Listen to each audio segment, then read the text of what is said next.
and feelings on it all.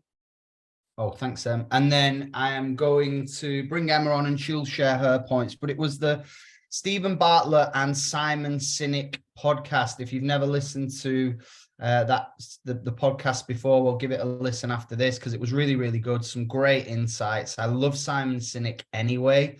A big fan of his book, Start With Why and The Leader Eats Last. So that was where I was going to go into it, really. So the first bit was he mentioned we only really have one why, like the one defining why that really motivates us and gets us to do what we do. And I was thinking about what mine was. And I always try, when I listen to this stuff, I really relate it back to the business. I always think, right, how can I relate this back to the business, back to my business story? So for me, my why, I think when I try and analyze it, it has always been about freedom and fun, like, and helping other people have the same experience. So that's the bit that really motivated me when I first saw this opportunity.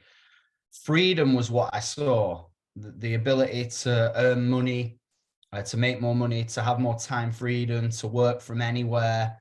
That total freedom lifestyle is a really, really big personal why of mine. And that's why I get so excited about the business every Monday when we're doing the calls every day at the minute, but every time we do a call, I'm just like, yeah, it is frigging great. It is amazing. It is the best business model in the world, because I still see now what I saw 13 years ago. I'm still as excited by the whole concept of it. And when I talk to people about the business, I just love that angle of you can live life on your terms and do what you want. So it'd be good to know if that related to you, how this podcast related to you and your why. Have a little think about it. The next point he made was bring your why to life. And I love that line. How do we bring our why to life? How do we make it more visual? How do we make it more pronounced? How do we make it more out there so everybody knows why you do what you do? And maybe that's a question to ask yourself. Does everybody know in your family, in your social group, why you actually do what you do? The other thing that I loved when he said about trauma, we've all had things. Usually our why comes from some sort of trauma or some sort of problem that we've had in the past, where we create a better life for ourselves based on what happened. Now, I'll be honest with you, I've not really, I guess trauma is probably a too strong a word for me, but my why really came out of stress, being totally stressed. That was where my why came from, because I was stressed out, training people, working around the clock, didn't have enough money to do the things that I wanted to do. So I wouldn't say it was a trauma, but it was a stressful situation. It was a challenging time, and that's where I developed my why. The other note that I wrote down here, he mentioned helping other people. When you help other people, you help yourself. And that is the one thing I loved about this podcast. Everything that he was talking about, I was like, our business does that. Our business does that. Our business, we do that for people. So you can only be successful in this Juice Plus world if you help somebody else become successful. And that was the beautiful thing that tied in with the podcast. Another line that I loved, everything comes at a cost, right? There's always a trade-off. That is just a fact of life. You hear it all the time when you hear athletes, sports stars, musicians, whatever. They always say, especially when I hear footballers talk, they always say, when my friends were out on the weekend drinking on the park and getting up to no good, I was getting an early night, I was training, I was eating the right foods. There's always a cost. There's always a trade-off. So if you want to be really successful in this business, you are going to make some choices. You are going to have to give up some things. Maybe I think it was Sarah that said she gave up Candy Crush, right? So giving up something, having that trade-off. You might see a little bit less of your family from time to time while you're really focusing on this business. So later on, you can have more time with them. So there's that cost, there's that trade-off. There's always an opportunity to learn in every situation. I mean, how many times have we been through that over the last sort of 18 months, 2 years, the opportunity to learn from things, maybe about ourselves, maybe about a situation. I really find that you learn a lot more in difficult times than you do in easy times. And we learn a lot more about our team and our leaders in tough times than we do when it's easy to sing when you're winning, right? When there's tough stuff going on, you really see who's a top leader and who shows up. I underline mindset. He just talks about that all the time. And they mentioned the mindset stuff. The one thing that I picked up on as well from Stephen Bartlett that he didn't really go into, but what he was saying was he was actually writing his goals into existence. And I know we've talked about this before. He just said it in like a passing comment. He said something like, I would write down every day that I owned a really successful company. I mean, a really successful meet. Like he wrote that stuff down, and we talk about it all the time. Getting up in the morning with your journal, writing down as if you've achieved it, attaching that emotion and that feeling to you being NMD. And I am NMD, right? I am PMD plus, writing that down and what that means to you and attaching all these things. So there was something there that I just thought, yeah, it's no coincidence that he's become super successful. Next thing, we only need one person to believe in us. We only need one person to believe in us. That really resonated with me, because I think out of everyone that who I've come across in the business in terms of uplines and mentors and people like that, Alex believed in me miles more than I believed in myself. He saw something in me I couldn't even see in myself. And once I learned that from him, I could then start to see it in other people. I could see how he did it for me, so I could then do it for other people, if that makes sense. So we all know somebody in our team that we really massively believe in, that maybe they don't believe in themselves as much as you believe in them, but eventually they will do. People quit more than ever right now as well. I thought that was really, I don't know if you've noticed that, but society and the world that we live in, this instant gratification, I think social media plays a big role in this, but people seem to be looking for things without wanting to get the results, without putting the work ethic in, without putting the time and the energy into something. They just, and you'll probably see it a lot with team members. They think just by joining up, they're going to be successful. Just by signing up, they think right, I've done it. Like, you've got to get the work ethic right. You've got to get into the calls. You've got to get into the DMO and the building your business. So don't be surprised if people join up and they might not do anything. It's just the way of the world that we live in anyway. But out of some that join, you will find some absolute superstars, and you've got to work with the workers. Because there's a bit of stuff in there, like, when do you give up on someone? When do you say, right, enough is enough, I can't help you anymore? And I was thinking about that for myself when I've worked with people. Sometimes you want it more for them than they want it for themselves. And when you get that feeling, you don't ring them and say, hey, you don't want this. You just let them know that you're there, you're available, but I can't chase you anymore. Do you know what I mean? You should be chasing me. If you give me 10%, I'll give you 10%. If you give me 50%, I'll give you 50%. If you give me 100%, I'll give you 100%. I'm there at the end of the phone all the time. But if you're not reaching out to me, if you're not working the business, then you can't do it. You can't chase people. So, final 3 things. We are the solution. That's what I wrote down. I just thought everything that he talks about, and if you listen to it again, it was like the power of community. Why community is so important. What this infinite game. Why. This is a longevity piece. This business is longevity. The game never ends. This journey never, ever ends. When you meet people like Bob Burdick, who's like 76 years old, one of the top earners in America, I think he's earned something like $35 million from this business.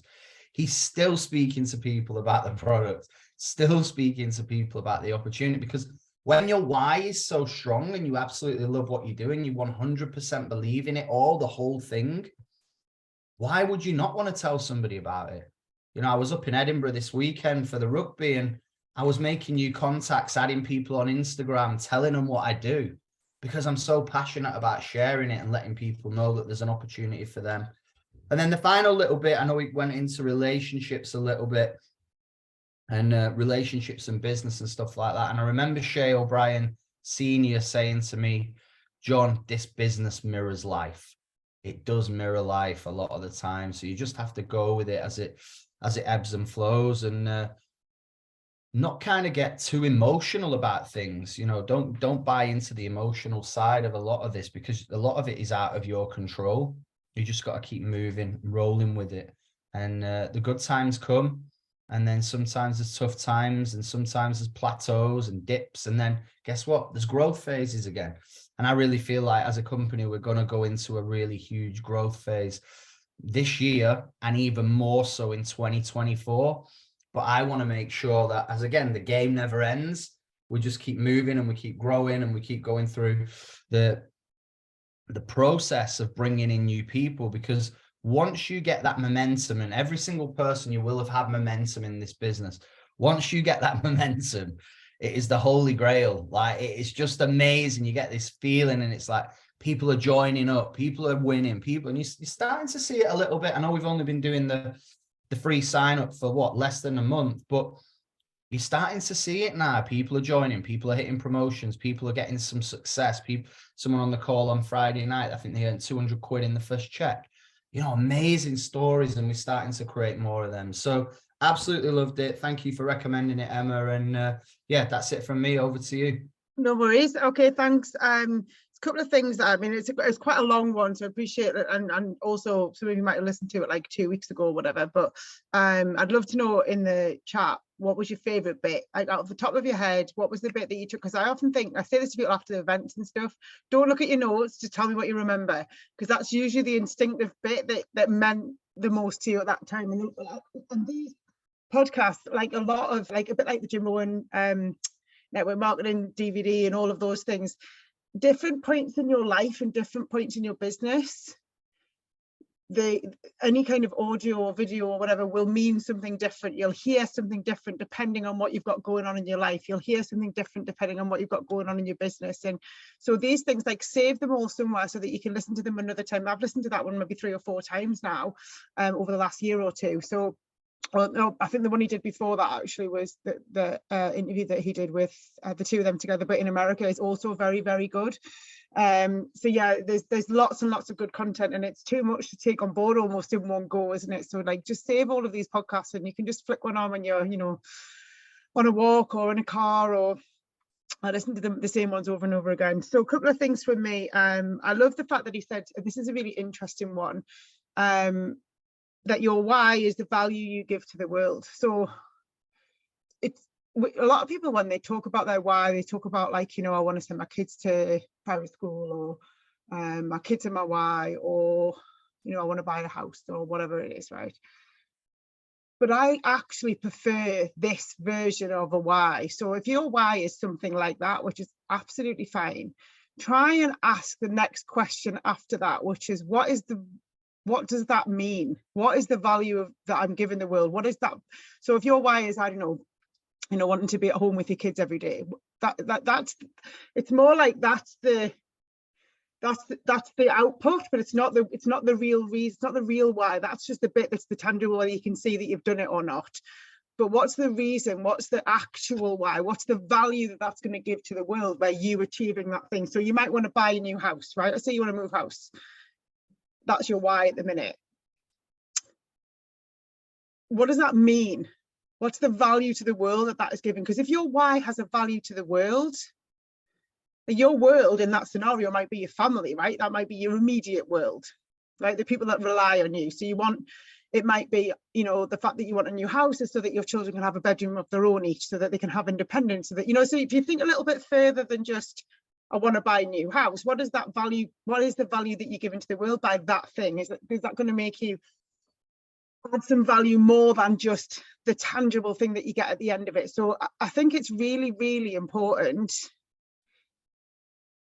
to understand what the thing that you want to give the world is. And it sounds a bit like out there and a bit woo, I think, But I definitely think it's worth something journaling about, thinking about, talking about with your friends, the people that don't laugh at you for your goals, not those friends, like, but talking about it too, like whoever your mentor is, whoever you like chat this kind of stuff with, just have a conversation about that. Like, what does that mean though? Like, what is it that you really want, and why do you want it? And like helping women to be financially independent, standing on their own 2 feet and being able to stay in relationships because they want to be in them instead of because they have to be in them. That's mine.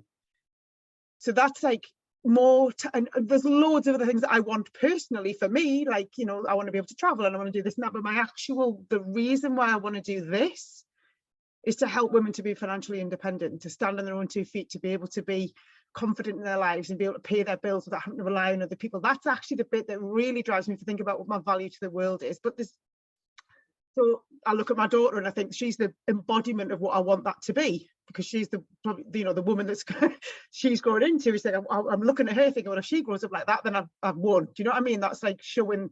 So that kind of thing I thought was really, really important. Understanding what the value you give to the world is. So I thought that was really interesting.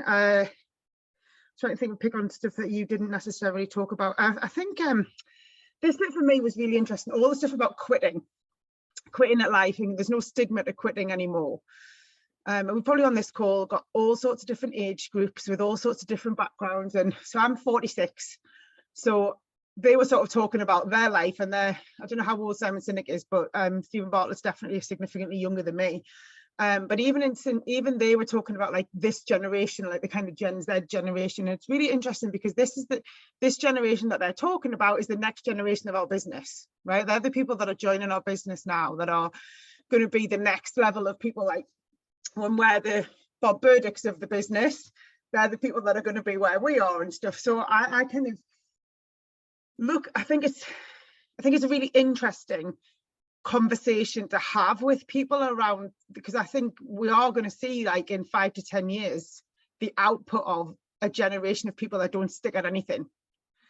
And it's actually quite concerning for the world, I think, not just for us, but it's actually quite concerning for the world that people just don't stick at anything anymore, really, because it's too difficult. I don't want to have the difficult conversation. And it's not necessarily that they're quitters. It was one of the things he said is like, I don't want to have the difficult conversation, so I'm quitting. I don't like my boss, so I'm quitting. I don't like the journey to work, so I'm quitting. Like, there's no stigma to it anymore. It's like, oh no, well, no worries, just do something else. No worries, just do something else. But ultimately, I think everything goes in cycles. And, you know, in fact, I know if I was, we don't actually talk about employment as such. So we look at all of these things and we should be able to see where we can help people that are going through that situation, where people, but also bear in mind when you're bringing people into the business, that is the generation of people that are out there, right? Where they don't stick at anything when it gets to, and one of the things I wrote it down, I thought was really interesting. He said people have 5 years at work, but no work experience. Thought that was really interesting. You've got 5 years of work, but no work experience, because as soon as it got difficult, they buggered off. How often do we see that in our business, right? As soon as it got tough, I left. Got to senior partner, didn't get any further, I left. And it doesn't even have to be physically left. With our business, it could be, I just stopped. Loads of people say it to me like, oh, you know, I left Juice Plus, blah, blah, blah, or whatever. And I'm like, did you? And they go, turns out they never actually left. They just stopped. Right. And with this, because you've got no boss and nobody to answer to, it's easy to just quit on yourself. And really, we've got to be the person that John was talking about, the mentor, the friend, the guide. We've got to be that for the people that we bring into this business. I honestly feel like that is such a responsibility, that we bring people into this business with us and they trust us, whether it's £1 or £500 to join, it doesn't matter. About our relationship with that person who joined the business with us is so important that I take it personally if somebody doesn't do something. I feel like, well, you obviously joined in that moment where you filled in your details, you wanted this. So what happened between filling in your details and wanting this and never coming on a call or never turning up again? Something happened there. Now, I'm not saying that we're always to blame for people quitting on themselves or not getting started. I think there's a whole host of reasons for that. But you and we need to be able to look in the mirror and go, did I ever actually spend any time with that person? Did I ever actually find out why they wanted to get started? Did I give them the best possible chance to get going?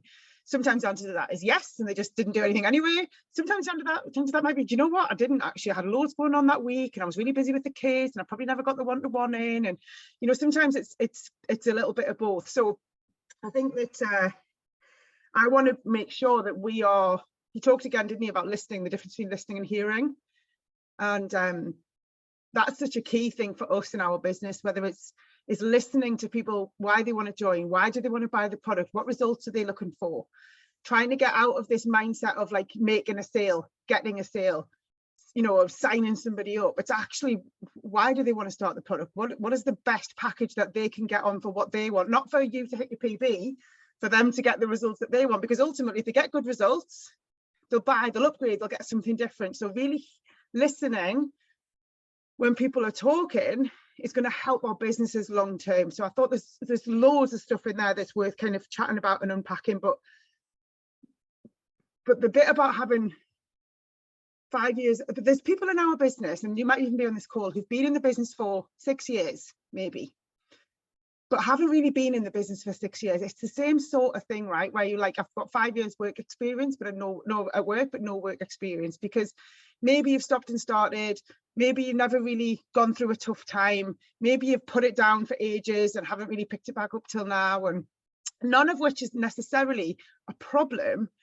But if you don't knuckle down when times are tougher, you don't really grow, do you? You don't really learn anything. And that's why I find it so disappointing when people just pack it in or give up the minute it gets tough.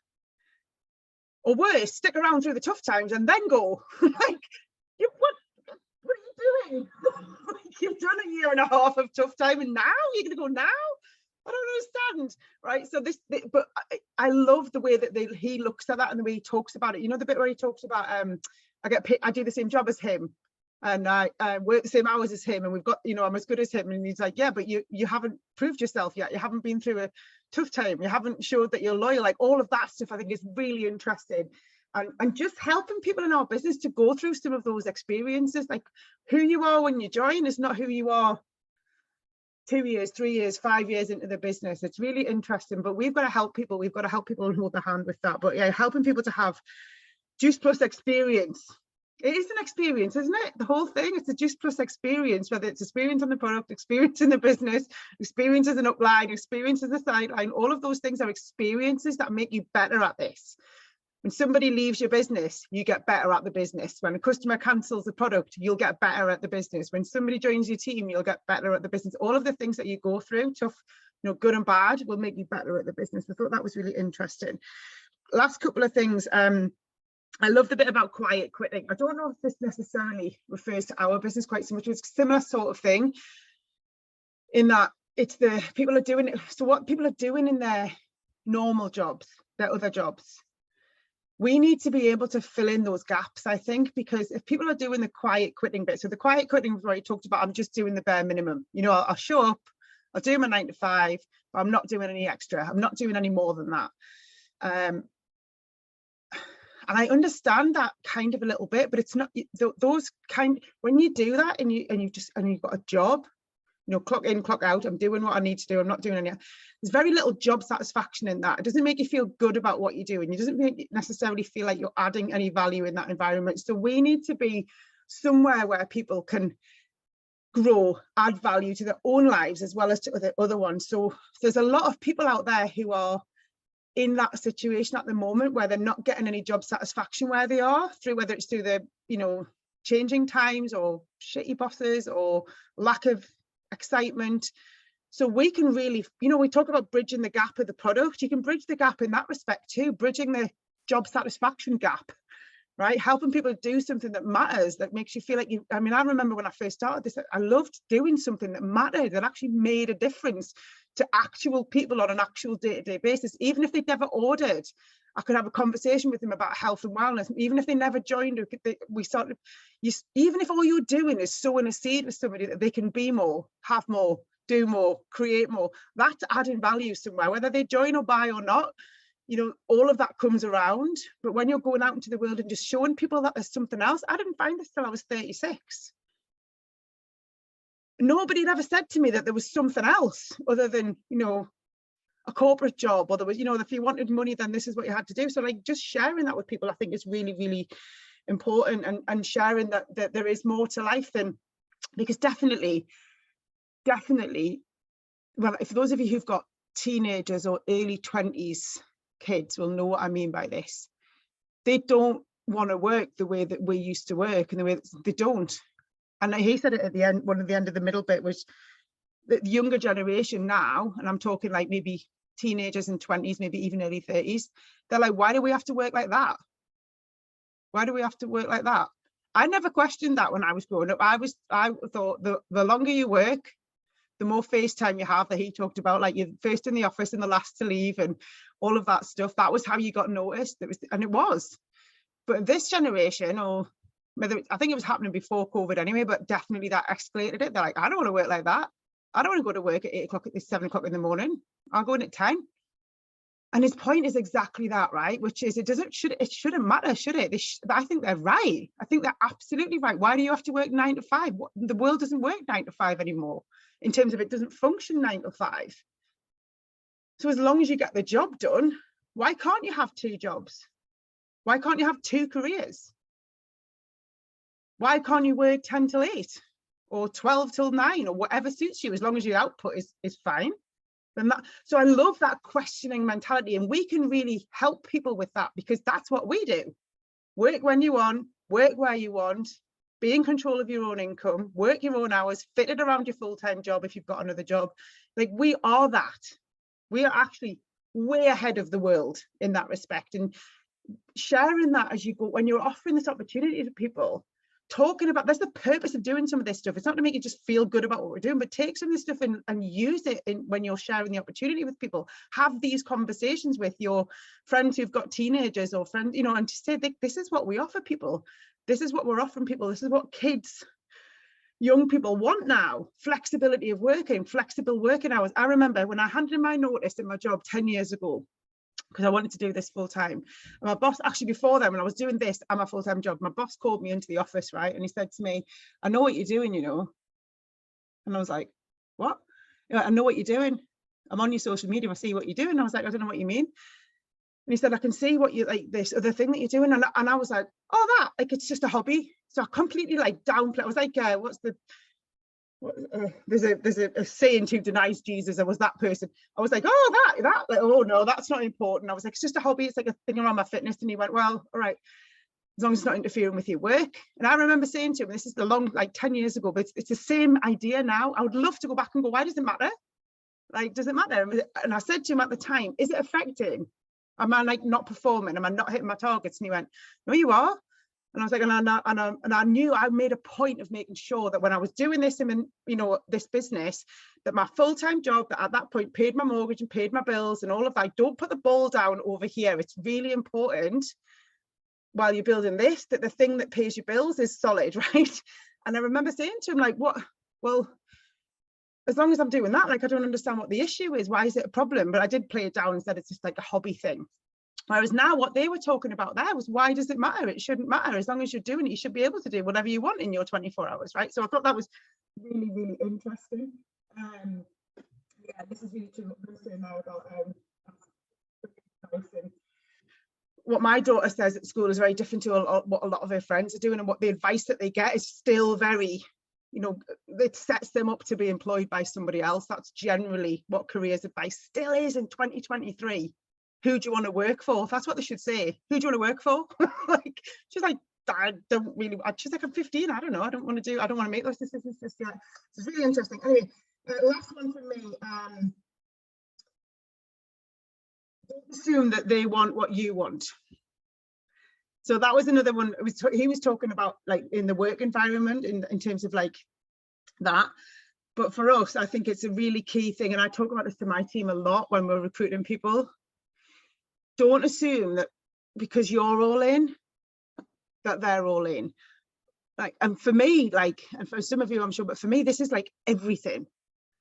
right? There's a reason I'm on a call at 9:30 at night. There's a reason I do 10:30. You know, this is like the last thing I think about when I go to bed. It's the first thing I think about when I get up in the morning. Like this business, this company, my team, it's everything to me. The danger of that is I expect it to be everything to everybody else as well, and it isn't. So I remember like when I first joined the business, I couldn't understand why everybody didn't say yes. I was like, what's the matter with you all? Like, what? Like, what do you mean no? Like, what do you mean you have to think about it? What do you have to think about? Because for me, it's just a total no-brainer. But the positive of that was I still rock up with that attitude. When I talk about the product to people, I have that confidence in it that I still don't understand why everybody doesn't say yes, right? The job might be around helping people to understand the value, but the product, why wouldn't you? The business opportunity, when you go into it with the assumption that it is a good thing for everybody, you just come across as really confident, but it can be difficult to marry that up, that not everybody has the passion for the product that you have. Not everybody has the passion for the business that you have, or maybe you're not like that, in which case when somebody is like that, it's like, whoa, back off, Britain. Like, leave me alone, stop pestering me to get on these bloody calls, stop messaging me every 5 minutes, like WhatsApp groups driving me crazy. So like everybody's somewhere on that scale, aren't they? You're like, they're like, I don't want to get on every call, I don't want to turn up to everything. So try and manage that a little bit, that not everybody wants what we want, whether it's a lot or a little bit. All we can control is what we do and how we show up, and helping other people to know that. I always say to people, the call schedule is like a fantastic restaurant menu. You don't have to order everything, you don't have to get on every call, but you can have a little bit of everything if you want, right? Pick out the best things, pick out what's going to give you the value in the business that you want. So that, I thought there was so much in there, but there's so much that we can use. And this is the last bit for me on this. It's so important that we understand that the world is changing. And John and I are talking about this, about the company and where we're going and where we want to be, and all of this is that we have to understand that what worked 10 years ago or 20 years ago in terms of the way that the world isn't necessarily the same now. Social media is different, expectations are different, work expectations are different, people have 24-hour days. So we have to make sure that when we're talking to people, so the product is the same, the marketing plan is the same, and I don't want them, they're nailed on and they're perfect, but everything else that goes on around them, we have to adapt our story and how we share it with people so that this fantastic product and this fantastic business fits in to that fantastic world, because this bit changes, right? What goes on in people's lives changes, but what we are is the rock in the river in that situation. We have a nailed on product with a nailed on business model that is appropriate 20 years ago and will be appropriate in 20 years time, but this is always going to move. And that's the importance of getting on these calls and using this understanding and growing your mindset so that you can share this in a way that people can understand it better, you know, with regard to what's going on in their own life. Hope that makes sense. I said I wasn't going to talk very much, and then here I am 20 minutes later still talking. Amazing. I love it. Story of my life. Some great insights. So next week, thanks Emma, we're going to do one, we'll share the podcast in the chat, right? We're not going to do, we can't share it in here, I don't think. And it is by the guy, I've forgotten his name, but he wrote the book Atomic Habits. So this podcast is going to be all about rituals, building in habits into your day, and you'll learn some great stuff. If anyone's read the book, I've listened to the audio book actually. I think Emma, you said you got the book as well, right? Yeah. So that'll be a really interesting one, guys. So get on that. We'll get it in the group. Thanks so much for jumping on. Thanks, Emma, and we will see you tomorrow. Cheers. Thanks, guys. See you later. Good night.